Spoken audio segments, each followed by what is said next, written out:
الحمد لله رب العالمين والصلاة والسلام على سيدنا ونبينا محمد وعلى آله وأصحابه أجمعين. السلام عليكم ورحمة الله وبركاته. 19 صفت منافقین در قرآن کریم این منافقان شیطان پرستند. هر یکی ما میدانیم که منافقان دروغگو هستند و فریب دهنده هستند و این آیتی رو که ذکر میکنیم آنها به ایمان صحابگان به ایمان مؤمنها بازی میکنند. صفت این منافقان را که شیطان پرستند و کفر پرستند بیان کرده الله سبحانه و تعالی میگوید وَإِذَا لَقُوا الَّذِينَ آمَنُوا قَالُوا آمَنَّا وَإِذَا خَلَوْا إِلَى شَيَاطِينِهِمْ قالوا إنا معكم إنما نحن مستهزئون.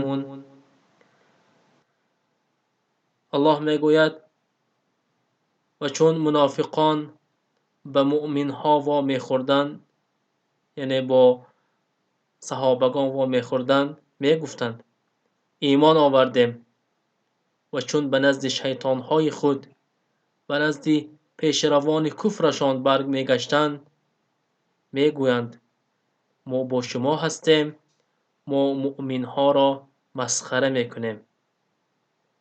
ببینید برادران و خواهران، این صفت منافقین از همان روز 1400 سال پیش بود و تا امروز هست.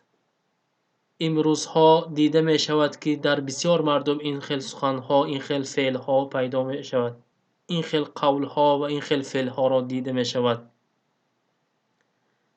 برای همین ما بدانیم که درویه نباشیم و ایمان بیاریم، ایمان کامل، فریب ندهیم، مانند ایمان صحابگان ایمان داشته باشیم. نزد مؤمنها خود را همچون تقوادار، همچون خداپرست، ایماندار بیان کرده و نزد دیگر منافقها رفته و نزد دیگر شیطانها رفته نگوییم که ما مسلمانها را فریب داده ایستادیم. اکثریت مردم امروزها همین فعل را دارند.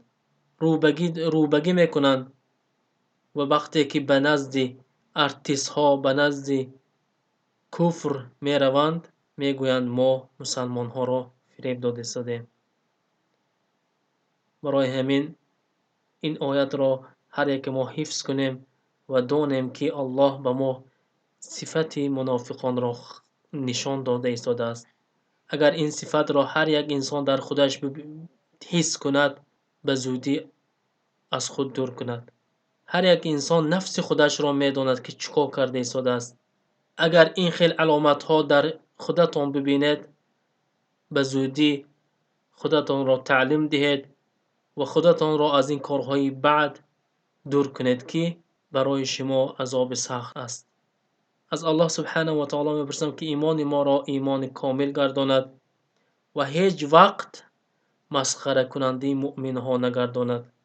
و صلی الله علی نبینا محمد و علی آله و اصحابه اجمعین.